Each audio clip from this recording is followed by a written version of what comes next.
He's given me this picture, Carl, which he's got from a magazine. He loves you. He and I have thinks to say, I think this... I just looked at it then. Obviously, it's not going to mean much to the listener. Oh, this is self-indulgent. It is currently available. I think it's in the current edition of Bizarre magazine, so you might want to buy that. It's not horrible, though, is it? There's a certain grotesqueness about it. Oh, it's a deformed person, isn't it? Well, to a degree, but I think what it's going to do for Carl is give him, I think for you and I, Rick, we're going to see his face lighten up, like opening a wonderful Christmas gift. Oh, you know what? I think I've seen this. Is this the one with the kid with the big head? I'll be honest with you, Carl, it is. Have you seen it already? Yeah. Let me just show it to you again so you can I haven't seen it. It's like... yeah. We shouldn't be laughing at that. No, but that is like the kid who I went to school with. That is the same. That can't be the same. So do you recognise him? Seriously, that is the same thing he had. I mean, I have to say, it does look like it's been computer generated. It's so odd. Yeah. But look at the child's face. I know. Look at his reaction. Don't take another photo of me. I'm not sure this is right. No, well, the thing is, right, you were just saying about what are you, about Christmas. That's the funny thing, right, because in our house there's no one who's religious, right? No. My dad got annoyed when I went to church that day. He was like, what are you doing that for? Of course. I went to see a gig in Liverpool. Remember the band The Christians? Yeah. He thought I'd join some club. Yeah. I said, I've been to see The Christians. He was saying to me, man, what's he doing going out with them? Yeah, yeah. And then the other thing is, because I'm not christened or anything, my mum used to say to me, don't tell anyone that, because there's witches and stuff. I want to go back and see his upbringing. I just want to go back and see him at 7. One day in the life of Carl, age 7. Just have 3 ghosts visit him tonight. And take him back through time. But we could go with him. We could be some of the ghosts. Yeah, the ghosts of Christmas past. Oh, remember this? That's incredible. Because don't tell what. Just say she thought. So she wasn't Christian, but she thought maybe someone could take your soul because you weren't christened. It's like there's cults and that, isn't there? And if they find out you're not christened, then right. I don't think they care. I don't think a lot of cults care. Well, but what can they do if you're not Christian? I don't know. I just said all right because then through that time there must have been a time when. But hold on, now they know. Yeah, but I'm older now, so I'm all right. She used to worry about me playing out on the street. Oh, she was worried about whether you were naive and stupid and easily led. Well, yeah. No. Good point. No, you're right now. Yeah. So, yeah, good. Rockbusters. Rockbusters. Well, tell the prizes, Steve. Yeah, we have Christmas gifts. This is Christmas gifts. I don't know if you'll receive them in time to actually pass them off as gifts. I wonder if I can tell that Ross Noble story that he told us. I don't know. We'll have to discuss that when the record's playing. Okay. All right. Okay, so you heard a track from it just then. This is the XFM Christmas album. I think that's been knocking around here in the office for years, hasn't it, Carl? Or is it new this year? It was brought out about 2 years ago, Okay. but the Christmas songs are Christmas songs. Yeah, it's not bad. There's Scott bands on there, like the Dandy Warhols, the Webb Brothers are on there, Drugstore, Bell and Sebastian, Flaming Lips, all sorts. So we've got that to give away. We've also got this Smashing Pumpkins compilation, which that seems to be knocking around for weeks. Another one of those 50 years of the greatest hit singles. I don't know, Culture Club's on there, Queen, obviously, I've just seen the cult film. Yeah, the cult film will come back to you shortly. This, I think, is one of the most exciting gifts. If you have a video player and you want to get trim, then surely Big Brother 3 champion Kate Lawler and her cardio combat video, in which I think she uses kind of, I don't know, military kickboxing training to get you trim and taut and looking as good as her.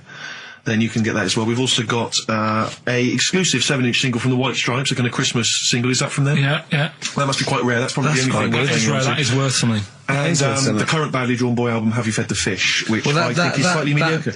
They've gone up, actually. I think that the level of prices there has gone up. Not a bad selection, but here is the big movie. And actually, I have to say, this is not a bad one. No, it's not. Again, it's not terrible at all. It could be worse. It's James Caan in the original Rollerball, not the disastrous remake that came out recently, but the DVD version of Rollerball. So that's there as well. So something fairly interesting. That's worth winning. Right, come on then. Let's do Rockbuster. Well, will we play a song to give people time to get a pen and paper and that? Yeah. So we're doing it next. Yeah. Vines was Jackson on XFM 104.9. Ricky Gervais with me, Steve Merchant, and Karl Pilkington, the man of the moment, with his Rockbusters coming your way with all those great prizes. Yeah. Right, we're doing it now? Yes, sir. I noticed Heat magazine sort of put a bit of a spanner in the works. Why? Because they were saying, I don't care what he's doing. Well, basically, right, there was a load of hassle because they were using these monkeys in this Alfred's advert. Yes. Right. And what happened? Get to the point. It turned out it wasn't a problem because they were mechanics in the first place. Well, they were monkey mechanics. Yeah. What are you talking about? Mental. What are you talking about? That's not a story. Right, anyway, listen, let's get back onto They were it. mechanics in the first place. Right, listen. Right, so they're making this documentary. Right? And stumble across a little gang of... Come on, just... Get on with it, please. Little gang of monkeys. That's Yeah. the first time I've ever laughed. I'll hear that. I know. Well, brilliant. What do you want, a cake? Come on. Can we play a song? Oh, I don't understand what is wrong with you, you freak. It's making me laugh. Just tell us the story. All right, then. All right. So anyway, right, so there's this documentary being made. They found a little gang of monkeys. Right, play a song. I don't know what's going on here. I apologise. It's just if you were looking forward to monkey. Got to hide your love away. According to the Beatles on XFM 104.9, I'm Ricky Gervais with me, Steve Merchant. Right, Carl, come on. where monkey were we? news. Where Everyone's we? composed. The jingle, please. Oh, chimpanzee that monkey news. Excellent. Okay. Right, where were we? We were just start again. There's some people making a documentary. For what? Okay. Making a documentary in the jungle and that. Right. Stumble across a little gang. Okay, come on. All right. A little gang of monkeys. Yeah. Oh, come on. So the camera crew are there filming it. Yes. Everything's going normal. It's all fine. Nothing odd about it. Okay. They're not running a restaurant, they've not got any barber shops, nothing. No. Just regular monkeys going about their business, yeah. So anyway, what normally happens is the monkeys sleep with a partner. They already do what? They don't sort of sleep around and that. Once they find the girlfriend or the boyfriend or whatever, Yeah. they stick with them, right? Okay. But anyway, they were watching this one, right? And it's going around a bit, sleeping around, Oily. and it was getting fatter. They thought, this is a bit odd, Yeah. right? So followed it round and see it having it away. Turns out, little prostitute.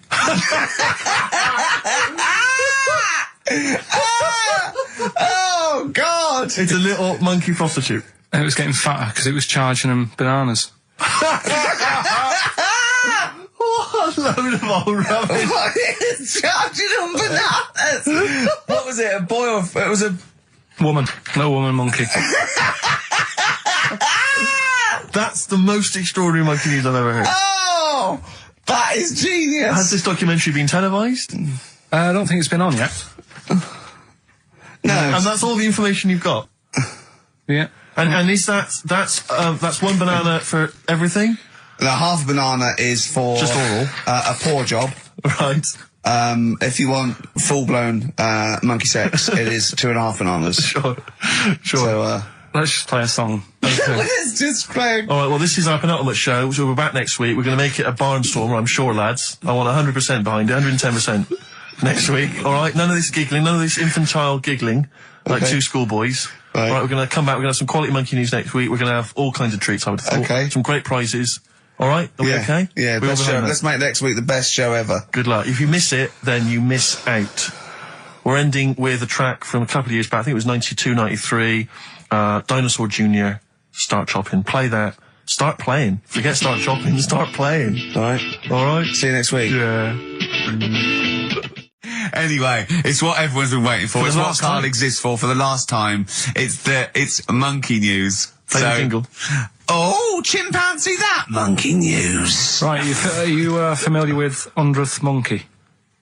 Keep The what? talking. 100th monkey? 100th. Yeah, like as in like, or more than 99. 100th. Yeah. The 100th monkey. Yeah, are you familiar with that? No. No. Anyway, thanks. That was monkey we'll news. leave that Next then. week, Adam and Jet. What do you mean you're going to leave that? Well, I thought it was a popular phrase or something. What, 100th monkey? Yeah. What do you mean a popular phrase? What, why? What? Because you're going to do songs and phrases with it next week. We've said it once before, 100th monkey.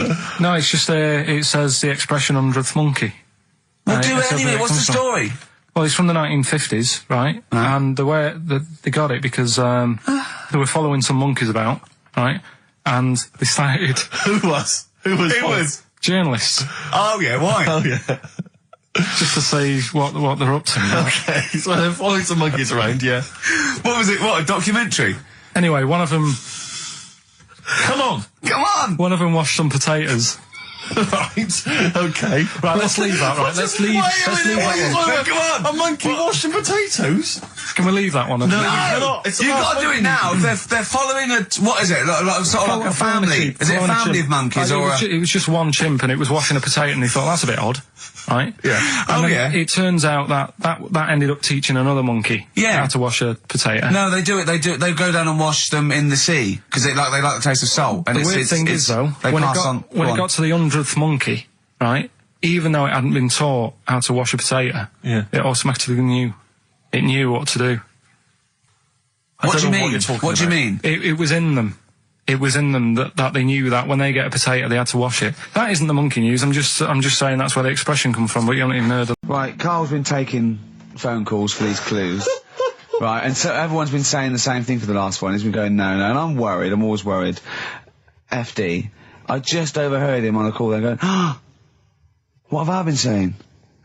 Oh, no, it's FP. Dickhead. Right, give me the clues out. It's a rollover. Right, tell people, we're really sorry to anyone who would have got that right. Okay, right, do the clues quickly. Tell them it'll be a rollover, so we have to do 3 new ones. Do you not write these down, I don't write the answers down in case Ricky looks over the thing and sees the answer. Why would I cheat? I'd rather you do something right with your life. Right, well, the clues were, I've got 3 other jumpers like this one. Yeah. That was FT. Yeah. You got that, 4 tops. Yeah, that's all right. Good, well done. That bunch of people can't make up their minds if they want to sit in the sun or not. That was C, they were getting that. That was charlatans. Charlatan, right? A bunch of them, charlatans, right? What What's Charlie? No, it's like, shall I go out? Shall we? Charlatans. They got it, right? Where I went wrong with this one, the Jamaican fella, he had to have some aspirin. Why? It's my fault, you know, I'm not cutting, there's no point passing the buck or anything. I said FD, a lot of people were saying, Fred Durst, like, forehead hurts, which is a good one. Yeah, which would have been as good as any of yours. But I made an error, so we'll roll it over. No. What is the answer? What is the answer? Jamaican fella what? Add some aspirin, why do that? What's the thing? FP, it was Frida Payne. Frida Payne. That's awful.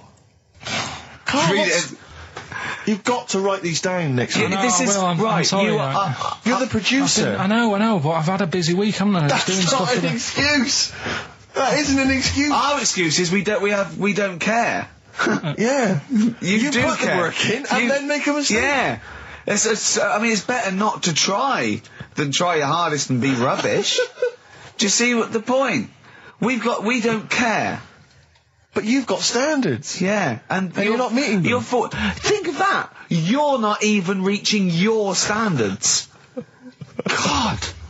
Right, well, that's that, I guess. Well, the prizes will be giving those away next week. Again. Just completely... Song for the ladies to end the show with. It's from Nick Cave's new album, Nocturama. This is a track called He Wants You. Back next week. Remember, Frida Payne. This is the Best Of Show on XFM 104.9. I'm Ricky Gervais, with me, Stephen Merchant. Yes. I hope you're enjoying the Best Of. I know what you're thinking. If this is the best, my Christ, what was the rest like? Well, we'll be back in a week's time, so you can judge it for yourself live. But anyway, in the meantime, this is one of the best clips I've ever heard. Oh, I'm laughing just thinking about what it might be. Do you know why people tink the glasses before they have a drink? Why they tink? The verb to tink. I do know that, Carl. Is it about poison? It is. Here we are. What, would it make a different noise? Nope. Brilliant. Go on, explain Why? it. You explain it, Steve. No, don't, Steve. You explain it, Carl. Go on. Oh, I've started, so I'll finish. Go on, Carl. Explain why they tink the glasses. Ages ago, Yeah. only people with money had drinking or something. That's like one of my film reviews. Years ago. Welcome to History Now. Now, ages ago, only people with money had drinking or something. Keep going, Carl. Keep going. Like spirit and stuff, so they'd, it's like businessmen. These easy for you to say. This is getting to be cruel, isn't it? This is amazing. Yeah, go on. Why did you open your mouth, Carl? What were you hoping was the best that could happen? Because you were trying to make me look stupid before with the planet, so I'm... Whereas you know... Yeah, go on, no, come on. Businessmen with money. I've got to drink and ching. Okay, so then with all the drinks. So they'd nip round to have a chat about the whatever they're earning money with, and they'd say, right, do you want a drink then? And they'd go, oh yeah, that'd be all right. Yeah. So rather than like just pouring it out of a bottle into a glass and saying, there you go, it could be going, hang on a minute, it could be poisoning me head and trying to like nip my business idea. Yeah. So what they'd do, it sort of pour a bit of his drink into the other person's glass, and you get that tink noise, and that's like cheers, you know. No, Carl, I've just a slight amendment there. I think what it was you're absolutely right that they would then test each other's drinks to show that it wasn't poison. But over the years, that was reduced to just chinking the glasses by way of saying, let's not actually bother going through the whole rigmarole. They just did the chinking of the glasses. Yeah, that's good. It was exhausting though, wasn't it? I know. Was it worth it, do you think? Well, I like that, because people carry that with them now. When they do that, they'll think, oh, that bloke's definitely not trying to poison me. Yeah. So the horrible thing is that now, when I do the glasses, I can laugh and go, they don't know I've poisoned them. Exactly. You should always do the pouring back and forth. It's a shortcut, it's a slippery slope. You know, just be careful. Karl Pilkington in the chair. He's back on Blue Peter, like sending, sort of, you know, I remember, they made a chest of drawers out of 3 matchboxes. Yeah. For Barbie doll or something, or Action Man. Roll Over DJ by Jet on XFM 104.9. I'm Ricky Gervais, with me Steve Merchant and Karl Pilkington. All right, Karl? Yeah. Bit miserable today, Karl. Let me explain why. Go on. Steve, and to you, the listeners. Well, we came in to a big bunch of stuff. Dropped off by, was it Becky from... Marks and Spencer, just like lovely stuff, food, presents for the cat, books, just, you know, to Ricky and Steve who do the show, right? Ricky Gervais and Steve Merchant. GQ presenters of the year. Creators of The Office, right? Award winning. Carl's looking over, I go, well, maybe, it's not for you, no. And then he told me why he's grumpy anyway. Go on. Do you know what XFM are giving everyone? How long have you been here? About 6 years. What are you getting for Christmas from XFM? 2 CDs. Is that of your choice, or do they choose them? There's a list of about 30. Right. Tell them what you chose. 30 CDs. I've gone for Kings of Leon album. Yeah. And the Best of Bob Marley. Haven't we, given them away in the past or something? Or you could have burnt them off, couldn't you? You could have done copies. Illegal, but you could have done that. Anytime you wanted. I don't think Bob Marley minds if you bootleg his CDs. It's out of order, though, isn't it? It is bad. Although is that always the case? Has it always been the truth of all the time you've been here? No, it has been better than this.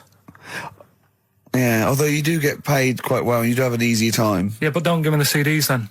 If it was a milkman, you don't go, I have 2 bottles of semi-skimmed. Happy Christmas. Yeah. That is a valid point. Do you know what I mean? Have you complained? Who is it who made this decision? There's no point. No point, is there? Why? Just no point. I don't like moaning anyway, just... Has it come from up top? Is it from the capital people? Just everyone. That's what everyone gets. Yeah. Yeah, but will Christian get 2 CDs for getting up at 4:30 every day for about 5 years? And keeping the station afloat. Probably. Yeah. So that's why I'm a bit fed up. What do you listen to first, Marley or Leon? Well, you have a bit of Marley. I'll tell you what Marley's good for as well. You're going to have a little beach holiday, aren't you, over Christmas, going to Lanzarote? Listening to that on the beach, you'll realise how wise XFM are in the long run. You know, you go, well, look, they could have given me 400 quid, right? Well, I'd have spent that. But this is, you know, the legend lives on. It keeps on giving. So you're probably, you know what I mean? Think how much what you got to think of is how much all his great songs took, not only from the depth of his soul and, you know, all his sort of angst and knowledge and love, and then all the studio time, the marketing, and they're just giving you one that. They go, don't worry about that, Carl, just have it. And you go, what? All the time we spent with Bob Marley and everything. You know, have it, Carl, have it, Carl. And practice. Yeah, have that. Thanks, well done. Carry on. We're still going to pay you for the work. Yeah. That's just something on top. Here's a little piece of Bob, free. Yeah, so don't moan, it's extra. So they didn't have to give you it at all. Play a record, you ungrateful little swine. Some people, like the homeless, aren't getting anything this Christmas. This is my Except to favourite chill. Elvis Costello track of all time. It's Alison. This wasn't on the list. Right. Elvis Costello, Alison on XFM 104.9. So that's it. Well, maybe I'll tell you what. A good idea, Carl. Just beg. Just ask for other things. What do you want? What do you want for Christmas? You must have a big fan base out there willing to make you things. Maybe like a little, I don't know, gloves, pair of gloves. Just like Little wee hat. If you want to send a necklace in for Suzanne, that'd be handy. Oh yeah. That's what she wants. Is Suzanne listening today? No, she's out. Right, okay, this is the dilemma. Me and Steve, yesterday, were trying to convince Carl that it would be a good idea to buy Suzanne a Christmas present. Okay? Now, why aren't you going to buy her a Christmas present? Explain, Carl, why you don't think you should buy her a Christmas present. No, I've told her I'll get her one, but in the new year. We're going away on holiday and that, so Yeah. there's no point taking stuff away. Yeah. Going to Lanzarote next week. Just get something in the sales after Christmas for the, yeah. Yeah. Right. And me and Steve were trying to explain to Carl that she would love it if you bought her something on Christmas Day. Yeah, but she knows now. But Knows yeah. what? I've told her. So No, she's well, I'm getting going to out. tell you, do you know, right, this, dear listener, this was Carl's worry. I said, I bet she's got you something. And Carl was worried in case he got her something and she hadn't got him something. Yeah, he'd be livid. He didn't want to be down. He didn't want to be a present down. Yeah. Look at his face. So buy her a nice necklace. Don't spend, just spend £100, you know, just a little token. We're going away. We're going taking her away on holiday. You're not taking her away, are you? What, you're paying for it, are you? Yeah. Are you really? Well, half and half and that. Right. So you're paying for you to go on holiday? That's good of you. So the gift is your company, really? She's done all right. She's done all right. Why do you talk like you're 60 years old? And you've been working down the mines? I don't know, she's done all right. Do you go over to her and say, Suzanne, you're bloody lucky? I mean, You've fallen on your feet. to Look be who fair, you've Rick, got. What? I'm not sure she has done all right. I don't want to be critical, but... Oh, dear. So what are you going to get in the sales? What are you going to get Yeah, her? it depends. I'm thinking, I mean, I'll give her the choice. You can have Kingsley and old Bob Marley. Right, I'll let her decide there. Oh, dear. I can't wait to see you. Where are you going, Lanzarote? Yeah, Where's that? don't know. Suzanne sorted it out. I said, Lanzarote, I said, is that Africa or is it Spain or Portugal? Just thought you don't know. What do you mean don't know? I goes, well, what's the currency? Went, don't know. I said, Suzanne booked this one, did she? Yeah. I thought, where is it? Is Lanzarote African or? Foreign. Somewhere foreign. I was looking last night, and doesn't look that good. There was like one of the highlights of the things it says you've got to do is go and have. Apparently they've got restaurants in caves, and that's like one of the things they say you must do. So, if that's a highlight, do you know what I mean? So I'll do that. Go and see what that's like. Yeah. When you're on the beach, Carl, do you wear the very, very tight Speedos? No. Do you walk What do around you with wear? them? Sort of longish shorts, Yeah. t-shirt on, probably with a sort of a light shirt on top of that. Right, sure. So quite wrapped up then. Covered up. Do you wear a hat? Because obviously the bald head, there's risk of sunburn. No, I just put a bit of lotion on it. Lotion on there. Yeah. Just have a bit of a wander down the beach, have a look. Yeah. See if there's any old blokes with their tackle out and a backpack. A lot to look forward to. So Yeah. there you go. Yeah. Well, we're looking forward to finding out how you get on. Yeah, I'll let you And know. Interested to know what she gives you on Christmas Day. Probably get More anything. scintillating chat after this next song. All right, bit of placebo. Yeah, love it. Special needs. Placebo, special needs on XFM 104.9. Email in where Lanzarote is. I don't know if it's Italy or Spain or Europe or maybe Africa. You know, these are the sort of things, these are the reasons I come into it, to at least learn something. What's the best job you've ever had still, Carl? Talk like occupations. It is still Paper round. Is it still the paper round? Yeah. That's ridiculous. No, it was good though. If you look at it, like, you know, what I liked about it, you're your own boss. No, you're not. You're not your own boss. No, The news agent is your boss. All right. But then once you get out and you've got your papers and that, you're on your Do own. what you want can as long think as you about deliver the stuff. papers exactly to the places he said you are in the time he said. Yeah. It's and I do. freedom, isn't it? Any jobs you wouldn't do? Go I just thought of one that you wouldn't do on. with your sort of mild homophobia. Well, I'm not. Proctologist. What's that? Basically sticking your finger at other people's arses. Right, well, no, I wouldn't do that, no. Why have you got to do that? What do you mean, why have you got to do Why that? does anyone need that doing? Does they got to look if they've got an arseache or something?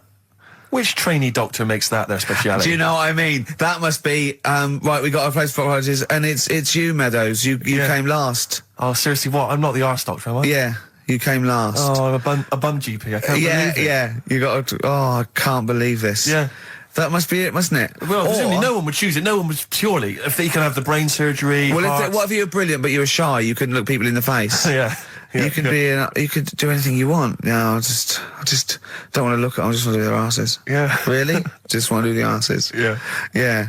Look at Carl's face. You didn't know there was such a thing as an arse doctor, did you? No, not really. Specialised. He does nothing all day but that. Well, he probably has a sandwich about 1 o'clock. Yeah. Washes his hands. What do you mean he does nothing all day but that? You don't say that about a brain surgeon or thoracic surgeon, do you? No, but that all day. That's not good, is it? I love the fact that I can blow his mind with just things that people take for granted. A dentist just looks in mouths all day. Yeah, but that's a bum What? job, that. Bum job. Just think of that. Oh. So what do you need to know then there? It's a lot to know. You gotta have nice nails. Yeah. No rough edges. Well, you'd be alright, because you got that job handing out biscuits to the old people because you had nice hands, didn't you? So, yeah. And I know a lot about biscuits. I know my biscuits. Do you? Yeah, I know which ones they like and that. Do you? What do they like? What do old people like? Bourbons, rich Do they tea. really? Because that's my least favourite. I would never eat a bourbon. I could be starving and I wouldn't eat a bourbon. If you want to let us know what your favourite biscuit is, why not email in Ricky.Gervais at XFM. But I'll tell you what, with all them eating biscuits, I bet they get arse problems, don't they? So you could double up, couldn't you? You could be handing out biscuits in the morning and checking out. So why would you go and have that done then? What sort of problems then? What do you mean? Loads of problems. Like what? Prostate. And they've got to go there. They have to like have a little, you know. Well, problem. there was that. I told you that story. That bloke. It's not an apocryphal tale because it's about an orderly's report, and this is the bloke that filled out the form of what happened. He went into hospital basically with a sauce bottle up his arse, and on the report, he said obviously, you know, pleasuring himself using a sauce bottle. And on the report he said that he'd been shopping at Safeways and he'd come in with his shopping and he'd forgot his key, so he'd put his bags down on the step, right? And he started climbing up the drain pipe to get in, right? But as he was climbing up, his trousers and pants fell down. He slipped and fell, and the sauce bottle went up his arse. And the orderly said this story would be somewhat believable if Safeway sold their sauce bottles with condoms already attached. That's like a game of Kaplunk. So he I love that he put a condom on it. I wonder if that was so he didn't want to get an infection from it, or he wanted to use it on his chips later. You made her giggle like a little schoolgirl. I knew it was safe though to say that thing about her drinking because I'd done a non-broadcast pilot with her this year. For a friend was the producer, and it's a new show called Look Who's Coming to Dinner, and the premise is I choose sort of Right. 6 heroes that are alive, and so I knew it was all right. So I didn't just go out there and start insulting this And poor middle-aged woman. that's I sort of okay. knew she could take a joke. She's all right. She's obviously she's not really like that. So yeah. No, but I love the way she just giggled like a little girl. I think she was quite good, actually. I think it's better when I thought she's she sort of was ad-lib. I don't think she's as good when she's sort of got lines and she's hitting marks. She's quite good when she's sort of... like when Peter Kay came on, she went, "Have you dyed your hair?" And he went, "Have I dyed my hair?" I said, "What sort of talk is that?" Which I thought was quite nice. Your quote was good though. What? When you went That- peace, or war. I just hate it when oh God, celebrities to get their political. I've got to say something political because there's all that suffering in the world. And I don't know. It's like those things you see in the papers where it's got general elections or war, and it's got a picture of Billie Piper, just a picture, and it goes Labour. Or right, what's your last room 101? Oh God, it was holidays. Holidays. You want to put holidays in room 101? People who are sort of annoying on holiday. Oh yeah. Do you know when you go away? Oh yeah. It's sort of touched on this before. Is this going to be the Scouse guy? Yeah. Go on. Oh, it's so long now. I mean, it was a holiday when we went to Tunisia. And the Scouser pissed you off. Surprise, surprise. Yeah. Yeah. But the annoying thing was, when you go on it was a cheap holiday, and like the lesson here is, if you want a good holiday, you got to like spend some money. Yeah. And we didn't on this one. We spent about, I don't know, 400 quid for two of us for like a month or something ridiculous. And we got there, and, you get to the hotel and you go, we have made a mistake. It's a ropey hotel. You can tell like the blinds and stuff as you walk in, they're all dirty and stuff. And you think, well, let's make the most of it. Let's not get down about it. It's a holiday. It's got a rest.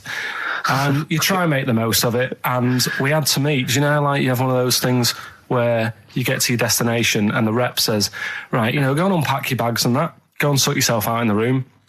And tomorrow morning we'll meet up at 10 o'clock.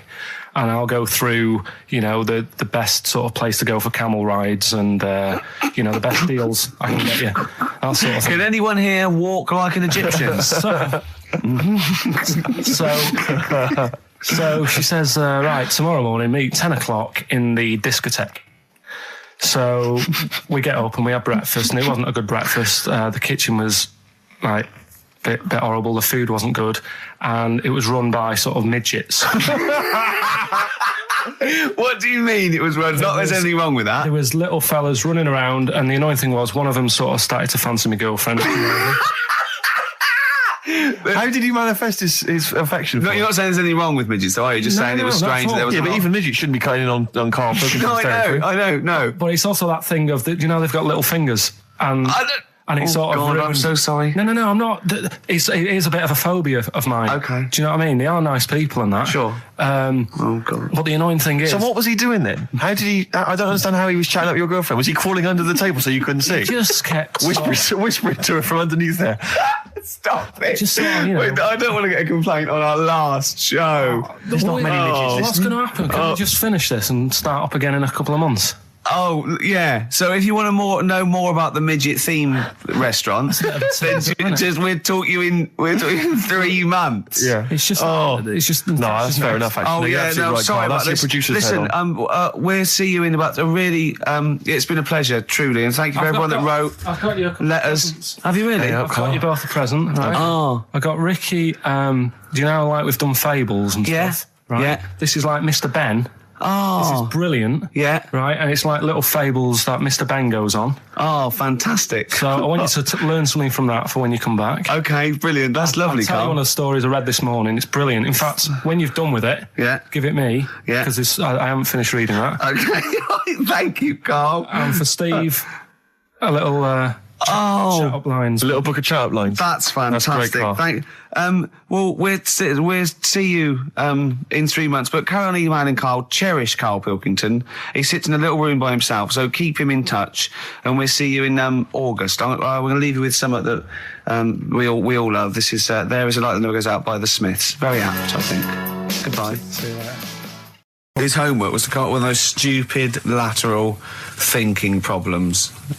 We maybe should give an example of the. sort of genre. Romeo and Juliet. Right, Romeo's asleep on the bed, Juliet's on the floor, covered in water and broken glass. What happened? And you ask all these stupid questions, and it's Romeo's a cat and Juliet's a goldfish. Again, Awful. What am I thinking? Yeah. Yeah, go on then, Karl. Right, Yeah. there's a bloke lying on the floor, right? He's cut his head, blood's coming out of his head, and all his mates come running up, and they're all stood round him. Yeah. And they don't take their hats off as a mark of respect. That is outrageous. Why didn't they take their hats off? I'm laughing, but it's probably as good as the real absolutely. ones. A bloke's fallen with his... Yeah. He's lying on the floor. Yeah. He's dead. Yeah. His mates come running up. Like, Was it important that his head was cut? I don't know. I mean, Would it have been okay if he'd been wearing a hat? He wouldn't have been dead if he was wearing a hat. What's your answer? No, you're meant to answer questions. You don't just go, what's your answer? You say, where's the turn? So you go, no, and I have to guess. It's obviously like sort of motorcycle stunt team or a parachute. Why didn't they take their hats off? Because they're probably still on the motorbikes or something, or... Well, yeah, but if you mark a respect to someone, you could take your helmet off. I'm getting angry. What? They're parachutists. Why couldn't they take their helmets off? Because they're coming down from the sky. But he's on the floor dead. Well, they can look down and see him on the floor. Are they on the floor, Carl? They're on the floor as well. They're walking, are they? Yeah, well, they sort of stood there looking at him. They're stood there. Yeah. They're stood on the floor looking at him. They're soldiers. Why? But why? If Because it might be in a battle zone. They might have their helmets on, and he's been shot in the head. No. Well, that does work. You see, this is my point. That one works. That one works. Unless you've given us a piece of information where that doesn't work. What's the difference? Why is yours different to he's been shot in the head in the trenches and they're looking at him and they keep their helmets on? I just don't think it matters as much. If they're in the trench, they're already guarded a little bit, so they could take their hats off. It's the best mate, for God's sake. Okay, who's dwelling on this? Are they normal hats? What kind of hats are Give me they? the answer. No, don't get ratty. What kind of hats are they? Baseball hats? If I told you what sort of hats they are, you'd have the answer. Wow. Okay, I've got to guess what sort of a hat it is then, have I? Right. Is it a trilby? No. Is it a bowler? I know what it is. What? They're spacemen. No. Oh, that's a good That one. one works as well. This is my point. I like that one a lot. It works. He's fallen on the moon, and not that the moon happened. It was set up, wasn't it, in the fake, studio? We know that. Yeah. Okay, Carl. What's your answer? Builders on a building site. Why is that different to soldiers? Because bricks don't fall in wars. But bullets fly. Right. Let's play a record and we'll come back to it, Carl, while you think about what you've done. Oh yeah, you've embarrassed Let's play some yourself. classic Suede. Yeah, and this is for David and Kieran. I think you wanted a bit of Butler. These songs. And just remembered recently, actually, I was on a train coming back from hometown Bristol.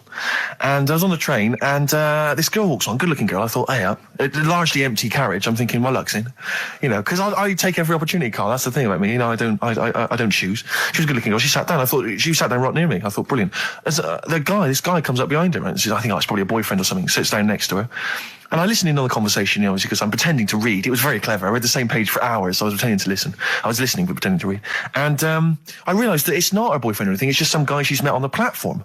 And I'm thinking, brilliant. If she's the kind of girl who's just going to start talking to someone, you know, on a platform, on a train, brilliant. I'm going to be in here. Because he was only going one stop. So I'm thinking, what's the worst that can happen? He'll nick off, you know, I'll get chatting to her, you know, and who knows? I could join the...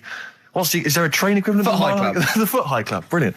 And so I'm excited, you know, I'm listening in. And it turns out that they're both kind of graduates who've just finished university, or they're coming to their finals or something. And they're chatting away, you know, and he's making a couple of witticisms, you know, and she's kind of tittering at his jokes. I'm thinking, well, I'll tell you this, if she's laughing at this kind of material, I am going to blow her away, you know, with my kind of anecdotes and wry observations, you know. Yeah. It was weak stuff, I got to be honest. Really? He was coming out with nothing. He was running on empty, as far as I'm concerned. Yeah. And she was loving it. So I'm thinking, brilliant, I'm going to be right in here. And then they get moving on to higher brow things, you know, and I think she was going to study kind of Marxism or something like that, or communism, something. And she was asking him, you know, by way of conversation, she was asking him what he knew about Marxism, you know. And he was fumbling for his vague knowledge of it that he had in his life. And I'm just sat there thinking, yeah, come on, love. In any given capitalist environment, the proletariat will revolt against their oppression by the bourgeoisie, and after a brief period of socialist rule, emerges a classist society governed by community cooperation. Well, if that sort of talk wouldn't get a woman hot, I don't know what you'd use. If then Marx and Engels is not going to get a woman sweaty down below, then nothing is. Then my name is You're not just Steve biding your time. Exactly. I'm just going to go in for the kill any minute. Yeah. So anyway, it comes to his stop. Right, he gets up. I'm thinking this is a piece of cake, and he gets off, and off he goes. He walks off, and I'm thinking brilliant. And I thought, I'll wait. You know, I'll wait till the train's pulled away. I'm not going to leap in straight away. No. And he comes back along the carriage, and I'm thinking, hang on a minute. He goes, listen, do you mind if I give you my email address? Right, and if you want to get in touch, email me. I'm thinking, come on, you loser, get off now. Save your face, please, before it's too embarrassing. She accepts the email address because she obviously doesn't want to hurt his feelings, whatever. I'm thinking, fair enough. She's a good woman. I'm liking her. I'm loving her. I'm thinking that's my kind of girl. So anyway, he gets off. I'm sat there, the train pulls away. I'm thinking, yeah, I'll wait a few minutes, I'll just, give it some time. Her phone rings. It's her friend on the phone. And she starts to, and I was listening in, and she was going, yeah, just met a guy on the train. I'm thinking, yeah, that's true enough. She goes, yeah, he was a good-looking guy. I thought, you're having a laugh, love. To be honest. Because I was looking at him, and she said to her friend, he looks a bit like tennis player Boris Becker. I thought, you should be so lucky. Frankly, because I saw him, he had awful facial hair, if that's what makes him look like Boris Becker. Terrible little goatee beard. It was laughable. I thought, I don't know. And then she goes to thing, and she's like, yeah, I met him, we got chatting and stuff, and she was going, it's not often that you meet someone, generally in life, who's, kind of thoughtful and intelligent and funny. I thought to myself, I'm not even going to waste my time with you, love. Frankly, if that's what you thought of him. You just walked away. And I'll be honest with you, I didn't even bother talking to her. No, you were just I didn't even waste my time with her. If she thinks that bloke is not only great looking, but funny and intelligent, and she got on well, and he was polite, and it was a chance meeting, and he thought, and she thought that you were like a freaky looking dork who didn't even have the nerve to speak. That is what she thinks, then I don't want to know her. I couldn't. You walk. So we go on the trip, and the thing that annoys me, it does happen every holiday that you go on. If you go on a sort of a package thing, they have these trips, right? And you pay about 40 odd quid, and they give you some wine, so it make it feel like you're getting your money's worth. But how many of these trips have you been on then? Loads. Probably about 12. More holidays than I've had. Go on. So anyway, so you're on the coach, right? And they take you for the volcanoes. They took us in the middle of nowhere. Yeah. Right. There's nothing else round there. Sure. It's like I say, it's like Mars, but with holes in the ground. Yeah. Right. And they sort of drop you off, and they go, right, everybody, see you back here in an hour. There's loads of volcanoes for you to look at, and a coffee shop over there. And for a fact, right, you don't need an hour there. You could just say, well, just keep the engine running, because I'll have a look in this hole, we'll get back on, give us 5 minutes. Don't need an hour. Absolutely. But that they've got something going. It's a backhander, definitely. What, with the coffee shop? Definitely, yeah. They go there, and they get everyone to have an ice cream and a coffee, and they sit down, have a fag, talking to the bloke. Yeah, and it's like, cousin. Yeah. How much was the coffee? Was it probably about €3 euros, so I think it was $3.50. Sure. Yeah. Which is, I don't know, that's about 2.5 quid. Yeah, they've stitched you up. There's a museum in Italy when we went there a couple of years back. Suzanne had like one of those little guide things. Museum there just for spaghetti. Yeah. I mean, we opened a restaurant. Yeah. Was it interesting spaghetti? Spaghetti in different shapes? Don't know, didn't go. I went to see a big hole in the ground. Sure. Can't get enough of them. I'm sure if there's a doctor listening or a nurse, they will clarify that if they pump you with all sorts of stuff, it wants to come out. Right. So you're sat there having a serious chat. It's a quiet hospital. The woman next door with the blue hands suddenly starts seeping gas, right? I start laughing. Because if there's one thing that makes you laugh, it's that. It's a 98-year-old woman with blue hands farting. So you try to hold it in because it's a really quiet hospital, and it'd be obvious that I was laughing at her, and I didn't want to be mean, but it was funny. And then it got me talking about my auntie, because my auntie Nora, she same thing, pumped her with loads of drugs. She used to have a cabinet next to the bed is like boots. She's got loads of stuff, right, for all sorts of stuff. And I mean, she's not that old, but she's on loads of stuff, right? She's a bit coked up, as she smelled. She called up my mum once. And, you told us this. Go on, tell it again. And she said, oh, how are you doing and that? She's all right. Bit worried, though. My mum said, wow, what's up? She said, I've been breaking wind. So she goes, well, She says, no, but this one is going on and on and on. And she was like, she was like, what do you say? What's like passing wind, farting for 5 minutes. One thing, not like, trumping and then nothing. Yeah. Continuous drone of a fart. We went to Jonathan Ross's house for his birthday. I didn't. No, me and Jane, and we went there, right, and there was lots of people there. And Darren Brown was there. Jonathan got Darren Brown tricks, and it was incredible. He did all these tricks, right? I mean, incredible. It was just amazing. And he did one with a bloke who was there, a friend of Jonathan's, I think his name was Ray. And he got him to give the pack. He said, count the cards. And he counted out 52 cards. Yeah? He went, think of any card in that pack. He hadn't touched it yet. He's counted 52. It was in his hand. He said, think of any card. He said, what was it? He said, 3 of spades or something. He went, find it in the pack. Couldn't find it. He said, count the cards. There was 51. Right, and he couldn't find the card, and he had no idea. And we forgot about it. He went, oh, it's gone wrong, and he forgot about it. And he kept, through he was going, I wonder where that card is, and he kept looking at it. Like, I found out that about a week ago, Ray went into hospital with appendicitis. Yeah? And the surgeon, as we said, there was something crumpled up. There was a thing, and it was a card. It was the card that was in his thing causing appendicitis. And when he came out of surgery, there was a card from Darren Brown saying, was that your card? That's amazing, don't you think? I mean, that's like incredible. Thing and then a crab went, I know what it is. It's a 5 of spades. It's another wind-up. Yeah. I've never bought a suit since I was like 11, right? I went to my brother's wedding. That's the last time I wore a suit. No, but it's like how when I went to the BAFTAs with you and I wasn't really enjoying it, you were like... He's what? No, you you are such an ungrateful... There are so many people. You're like a little charity case. You're like... Oh, God. I had chicks queuing up around the block. You'd usually have to. Someone like you would have to write to Jim or Fix It or Esther Ranson to get them to meet us sort of people.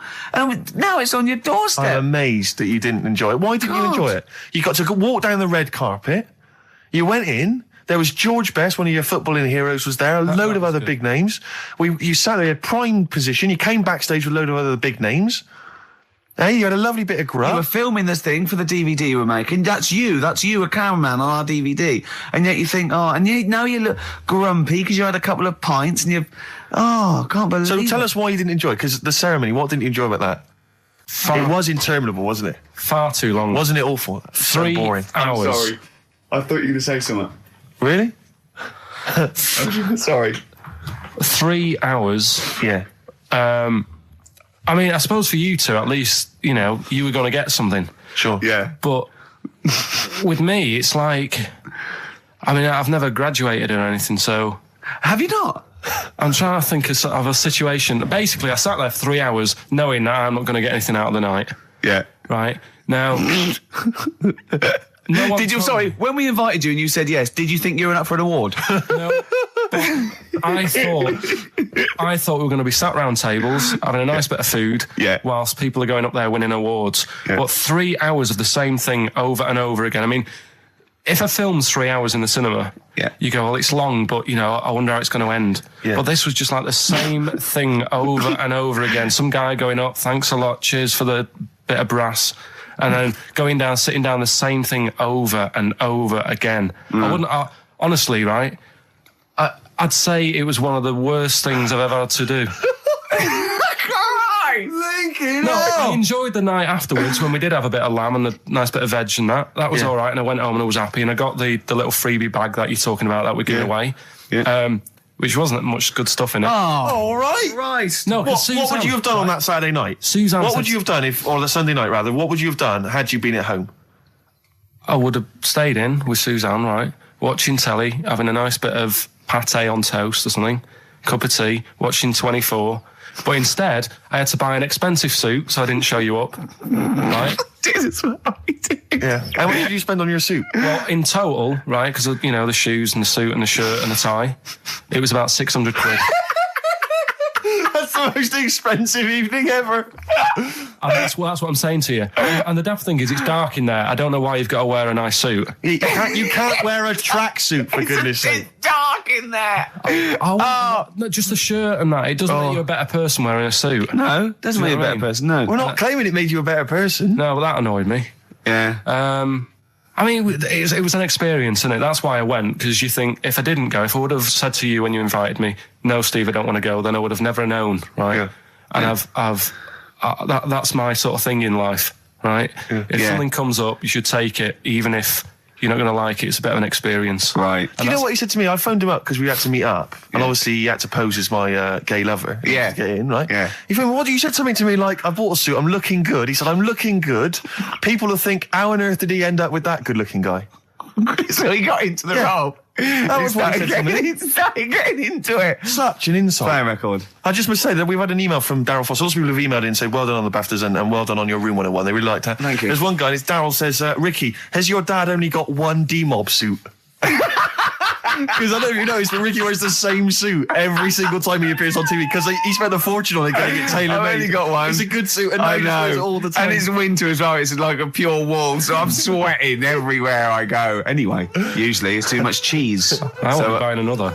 Huh? I won't be buying another one. Ever. Yeah, that's it. Yeah. Suzanne told me today, right, because I've handed it in today to have the trousers turned up a bit. Why?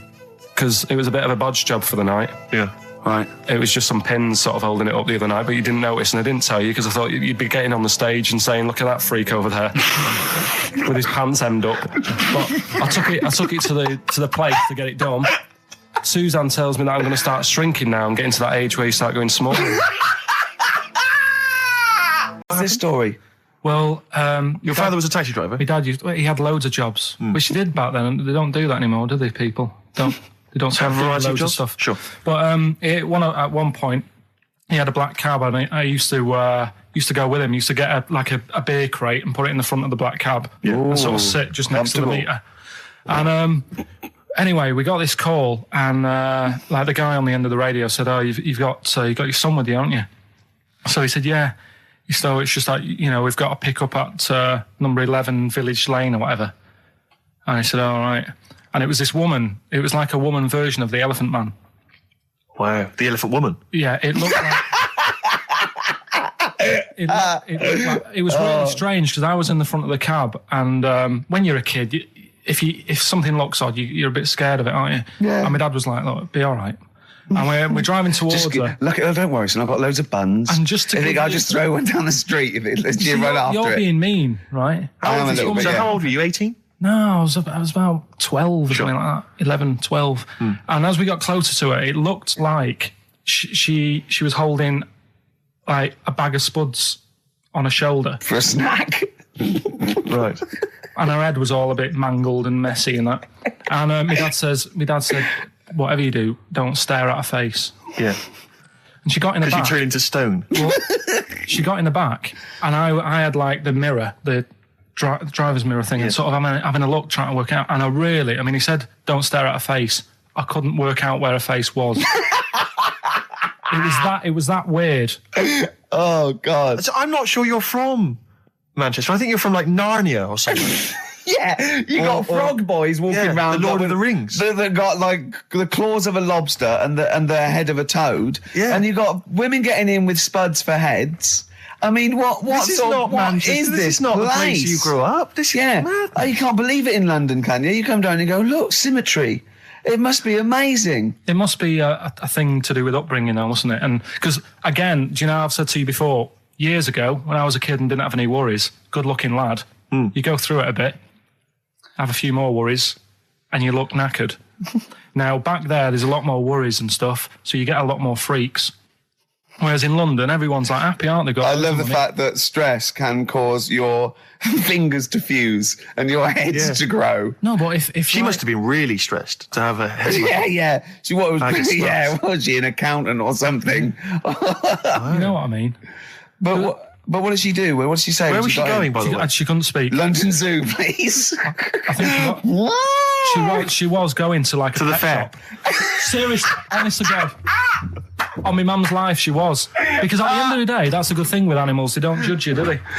She's not She an was an animal. She's a human being. She's not actually an elephant. No, but you know the Elephant Man was not actually an elephant. You understand that? He's got no elephant genes in him at all. No. That was just a cruel name people gave him. Yeah. No, it's the name of the disease, isn't it? Elephantitis.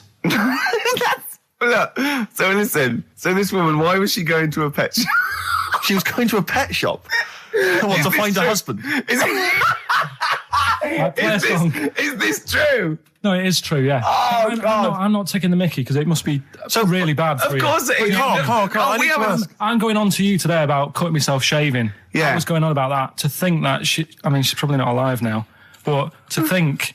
But you're saying that you're going to say this is a worse problem than a little cut shaving, aren't you? Yeah. Yeah. Do you know what I mean? I The think things you're that right. you worry about. There's a couple of key questions I need to ask. One, if she couldn't talk, how did she tell your father where to drive it? Did she have it written on a note? Did she point with her nose? Yeah. Right, this has got silly. Pick your song. But also, finally, where did you say she lived again? It was like in a village, a little small village. Right. Just hidden out of the way. All I'm saying is we could maybe get like some sort of coach, book some coaches, get a coach party up there to have a look at her.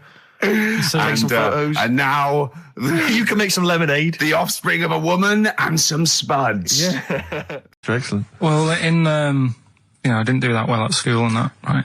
But we had biology, and I didn't take much of it in. But there was one day when it was about, knob news and stuff. And it was all about how blood, is what makes engorges the erectile tissue. Sure. Yeah, it was all about that. And there's this girl in our class called Paula, right? We were sat there watching it, and she fainted. You just heard her go, oh! And she hit the floor, right? Because we were all sat on top of the desk watching this. Right, I wasn't that interested in that. No. I wasn't looking at it and that. But Paula, right, she fell over. And the funny thing was, right... What was it, a video? Yeah, a video of, like, this blood doing the business to this fella's member, right? And she fell over, like, and everyone's like, oh, what's up with her? And the teacher was trying to, like, wake her up and give her water and that. And it was really weird, because then the nurse came in, and yet this video was still playing. And the nurse came in, what happened? Well, have you seen this? Yeah. And you could hear, like, then it was going on to, like, sex education on the video. It was all done from start to finish. What happens? And by the end, and she was still out cold by the time it got to, like, and then they had a baby. Yeah. Yeah. Right? And that just reminded me of it. So it seems to me that was her sex education class. She fainted when the penis got erect, and when she woke up, a baby was born. That's probably what she thinks happens. She's wandering around now. And the whole class just missed out a bit because they saw someone. If she's ever with a bloke and he gets an erection, she just goes, oh, no, well, that's it. She was a bit of a class tart, really. That's why everyone was like, what's up with her? Carl. No, but she was. Everyone was like, what's up with her? It's not as if she's not seen it before. But just reminded me then. Weird. But anyway, so I wouldn't. Be loving anyway, it. Let's leave Nero aside. Yeah. The other thing in this, should we play a record and come back? Yeah. There's another interesting fact. There is some extraordinary facts in that. Yeah, well, more facts. We're running over. But it won't be knob news. There'll be all different types of news. Good show though. Enjoying the last show? Yeah. It's all right, and I hope it gets better because Telegraph are listening today. The Telegraph, the paper. Yeah. Why? Are they? Why did you say that? Just Jenny, the PR woman, said to me yesterday. She said, just do some good topics and that, so you don't have to worry there. What they phoned up to say? Hello, it's Telegraph here. We'll be listening tomorrow. I don't know. I don't know what they're doing. Are they doing a review of it or something? I don't know. Why would they do that? There's no reason to. I'm a bit. Why didn't you mention this earlier?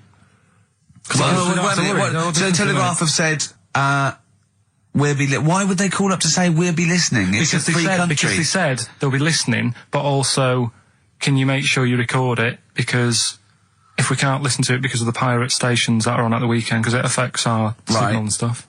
Whoever's listening must listen and know there's a problem with pirates, and they said, can you... Well, they're probably just doing a feature about radio shows or something then. They're going to tear us to shreds. Listen to... seriously, the drivel we've talked today. I mean, what are they going to make of it? That's a broadsheet newspaper. I think I know what Monday's headline's going to be. I don't think it's going to be like, they're going to forget about the power cuts. It's not going to be about, the inquiry or terrorism or anything. It's going to be, no more to knob news. Yeah. It's going to... They're going to love that. I mean, I have a little bit of self-respect. And if I'd known a quality newspaper was going to be listening, I wouldn't have turned up today. Because I'm an award winner, and I'm a respected television writer, and I've, won awards, sort of classy. Don't worry though. And don't worry. What have we talked about? Knobs. We've had the worst quiz on radio. We've had you trying to explain relativity. You didn't even understand what that word meant. Yeah. You just mentioned there about sort of no knickers and that. Is this going to be your Auntie Nora? No. Right. It's just, like the last flat that I lived in, I always had a good view across the road, and I could see, it was the hairy... There was the hairy Chinese kid. Not hairy Chinese kid, he was just a Chinese kid, actually. Yeah. Because that's rare, isn't it? Hairy Chinese kids are very rare, isn't it? Yeah. There's only one official sighting, isn't there? In one of those shit little magazines that you buy. He was running around in his underpants. Sorry, you just swore ironically. I mean, I imagine if there's any newspapers listening, you did that. Because he's sort of jokey and... Yeah, go on. Let's not swear. And there was the old woman who didn't move. She was just sat there reading a book all the time. Who we think possibly died and no one came round for weeks, But now I've moved, right? And it was quiet for a bit. I always look at what view I'm getting, right? Looked across and it was just sort of empty sort of flats ready for people to move in and that, right? Anyway, people are in there now, right? And they've put all the furniture in, but I haven't put any curtains up. Oh. Right. So anyway, I'm sort of washing up, just having a look out the window. Yeah. Right. Girl sort of wandering about with no knickers on. Right. With no knickers on? You mean naked? No knickers. Well, she had a bra on. Right, okay. But, She's probably looking for a knickers. So I thought, and I don't know how long I was looking. No. Right. But anyway, she looks across. Oh, God. I think she spotted me. Yeah. I think, oh, God. I felt really bad. Yeah. I said to Suzanne... Sorry, is this some sort of Peeping Tom confession while the Telegraph are listening? I've no idea. Well, it's not... That's the thing, though. Peepington. If I was peeping, she was peeping as well, because she was looking over. Works both ways, doesn't it? Yeah, but yeah, all she could see of you was your bald head. Yeah. No, but and your this hands is it. moving as you were washing up. And some white-looking substance rotting up. Particularly stubborn stain on this glass. Yeah. Oh, God. Imagine that. Imagine if she looked across. I'm assuming your sink is lower than the window. But didn't she just cover up or something? Or she looked back and go, oh, you're looking a bit funny. Well, the thing I did... What? I thought, just sort of drop me boxer shorts. Because I thought... Well, Suzanne said, what are you doing? What are you talking about? What are you talking about? No, just so they can see me cheeks of me. What are you talking about? No, because I thought, if she thinks I'm walking about in the nude as well, then we've both got something out of it. Carl! This sounds like a bad excuse in court. I know. This is or the plot of a film on Channel 5. I mean, this is like the doctor who got done right for exposing himself to a patient and then painted that little thing that you look down their throat pink. Yeah. And go, this is what they saw. Yeah. No, so sorry, you were looking at a woman dancing around naked, right? So the only thing you could do was immediately drop your boxer shorts. So she looked across, saw you fully clothed, saw you took your boxer No, she wouldn't have done, because it's sort of just the top half and the sink's at a side angle, so I was sort of looking out. So she wouldn't have seen your trousers then anyway? No, she did. I moved in front of the window. So you then made them... You actually climbed in front of them. Oh, this is amazing! So you climbed in front of the window to show off it wasn't your naked lower half. Suzanne said, what are you doing? I bet she did. What are you looking at? I sent you in here to clean up. What are you doing? I'm just taking my trousers down, standing by the window. Why? Because there's a naked woman across the road. What do you think I'm doing, Suzanne? I'm exposing myself while looking at some free fame. Leave it. What's up with you, Suzanne? Leave it then, leave it. Christ. Are we doing Rockbusters or Yeah. what? She sent you in there to read up on Einstein. She comes in and finds that. Oh, brilliant! Wait a minute, can I just check? A final question. What did the woman across the way... What happened? What was her I reaction? didn't look again. I just thought you've seen a bit of action as well. We're both happy. Let's leave it. Brilliant. So were you waddling around like a penguin with your trousers around your ankles? I just was walking about, and Suzanne said, what are you doing? I said, I'll explain to you in a bit, but don't look out the window, because then it's Excellent. obvious. Then he sees, she calls her husband to look at Carl walking around naked. He goes, oh, she's got a... Quick, Suzanne, get him out. There's only one with you can do. Get some more friends. They've gone one more. Anyway. Brilliant. Right, play a record and come back to Rockbusters. And Monkey News. We haven't got enough time. Do Rockbusters. Oh, God almighty. I make it clear now, I do not condone in any way, shape or form what Cheryl Tweedy... Do you in the week? You just hide in your little sound booth thing and you really don't talk to anyone, do you? Much? Not really. No. I mean, you might call up. Yeah. But no, I keep myself to myself. Yeah. Then you don't get bogged down in the office politics and stuff. Yeah. Is there a lot of office politics here? I don't know. I don't get involved in it. Oh, yeah. Proved your point. So when we're away and we're like out of action, who, other than Suzanne, who will you talk to of the day? How will you get a sort of feedback from the world? How will you get sort of like input and... I always, if ever I've got like a question on anything, the internet's sat there and I can just go online and find out. The internet is good. It's brilliant. But it's not all verified. It's not all necessarily factually accurate. Anyone can put things onto the internet. It's it's freaks and things that put on things one, right? like... Here's one that I read in the week, right? Go on. About this woman. Yeah. She was a bit of a punk. And to get her hair done like she wanted it. Super glue? Right, no. She got lard. Apparently it's a popular thing, you might know. Put lard on your head. Yeah. And you put it in the oven. Oh. Now, apparently the heat that you get from the oven is different from the sort of heat you get from an hairdryer, right? And she had to do that to get the style that she wanted.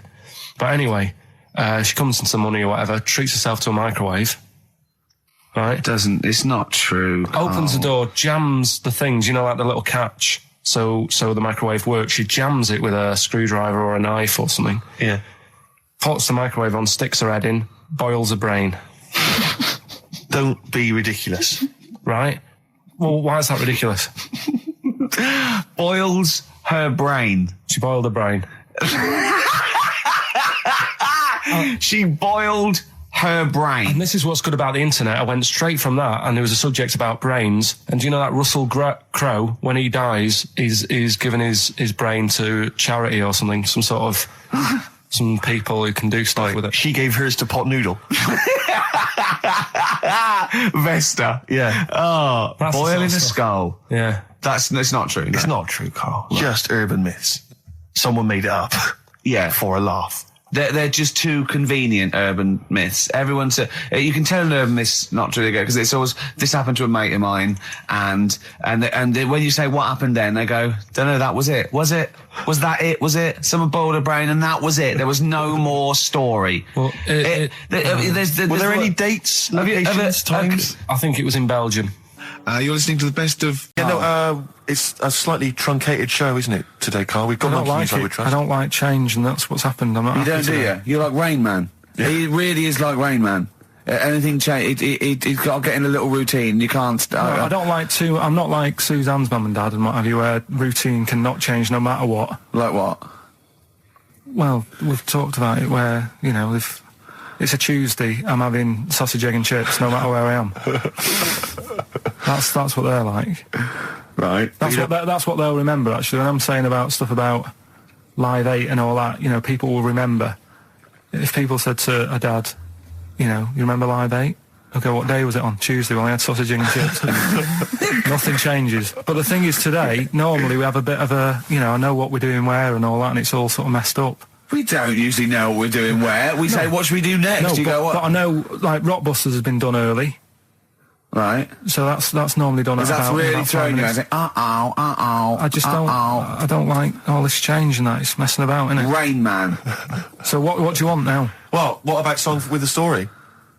See, right, well, last week... Look at him, he's in a genuinely foul mood. No, he's actually rocking. Yeah. He's actually rocking like Rain Man as well. Last week we did, like you say, Eric Clapton. This is a section where we play a song with a story. I think every song, if it's a good song, it's got a story. You've got to listen to it, sort of, you know, from the start. You get in the middle, you're going, oh, how's it going to end and all that. Yeah. You wait another minute, you know the ending, you're happy. But the thing is, as Steve said, you know, sometimes you're disappointed with it, so it's not a good story.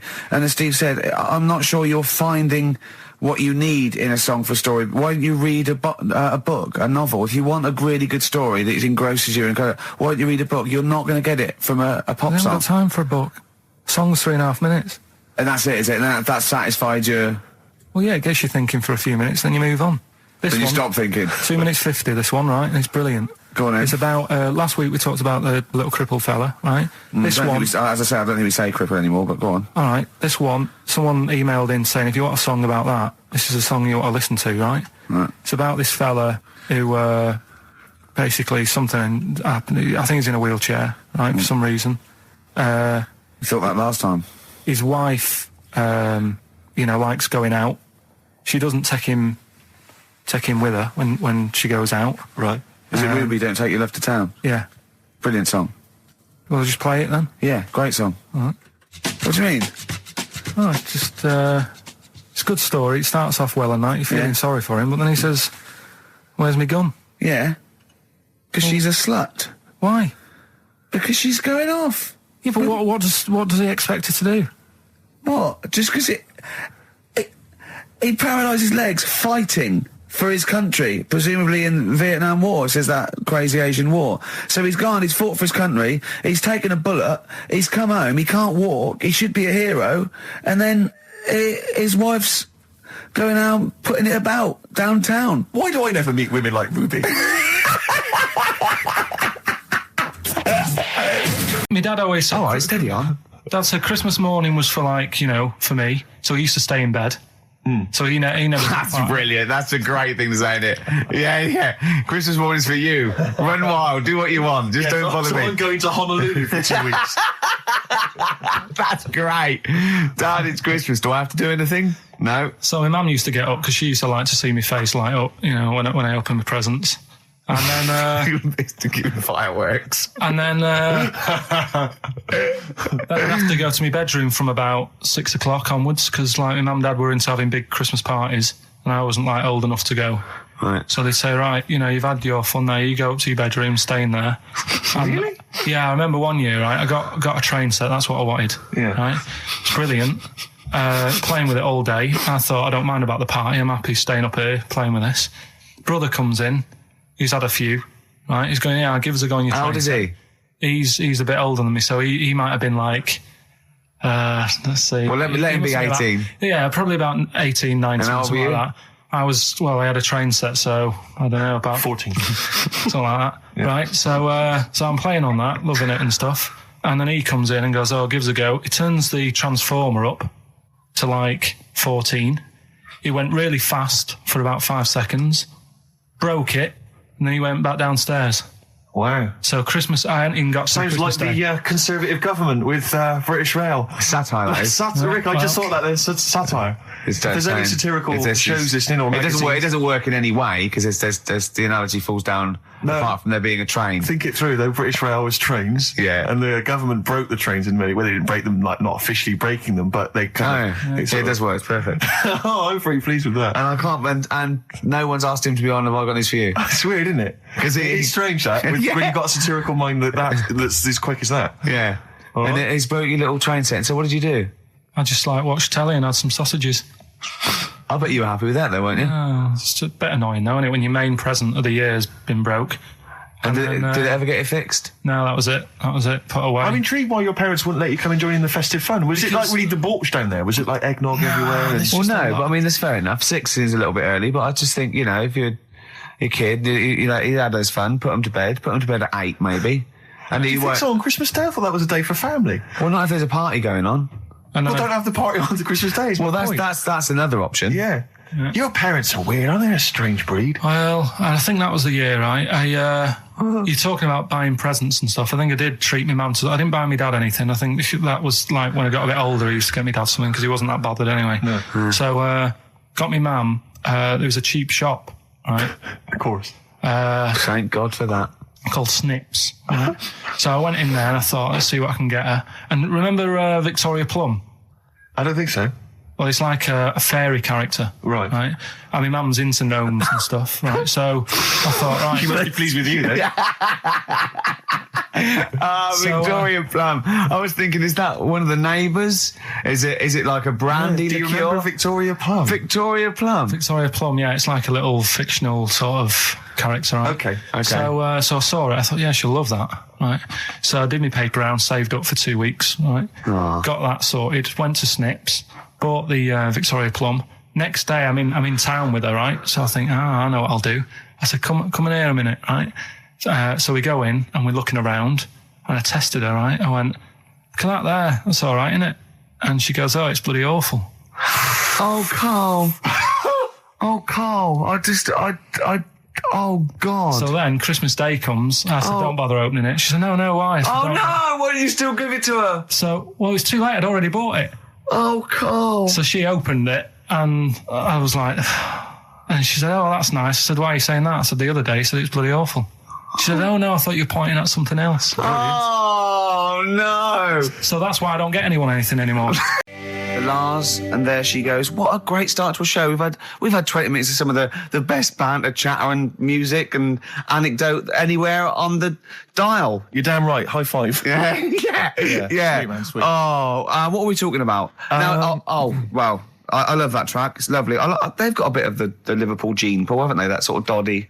You know what I mean? I like the Scouse sort of look, the Cilla Black and the Stan Boardman. Yeah, it's particularly unique to Liverpool. It's sort of happy in teeth and ears. And, it's happy in teeth and ears. Yeah. Oh, brilliant description. Yeah. Happy in teeth and ears. Yeah, that's just 3 of my friends.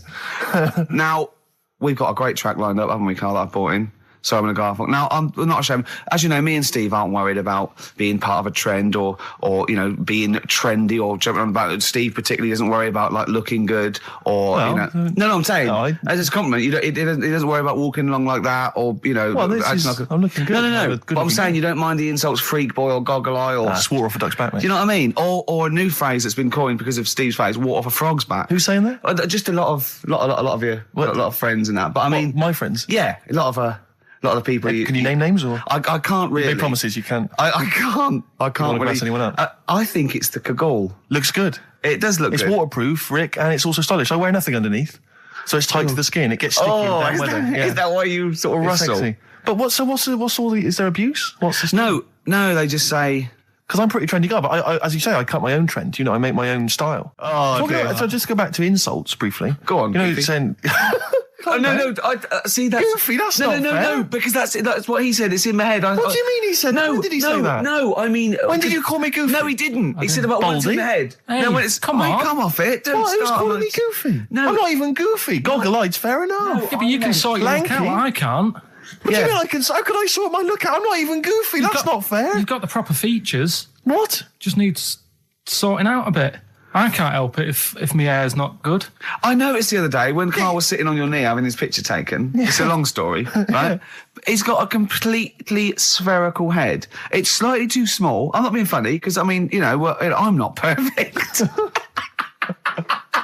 But he's got a completely spherical little head. He looks a little bit like a baby hamburger. You know Hamburger off McDonald's? Sure. He looks like a little baby hamburger. And it's sort of quite put upon. Suzanne thinks a lot like that thing in that Dulux advert. Do you know when the woman pulls the head off that? That little plasticine morph type. And then they make a new ad for it. And it's like a little head. Really? And that's your girlfriend saying it. I know. Anyway, listen, let's get back to business here. This is a great track. It's America by Simon and Garfunkel. This is where I started saying we don't care about being trendy and all that.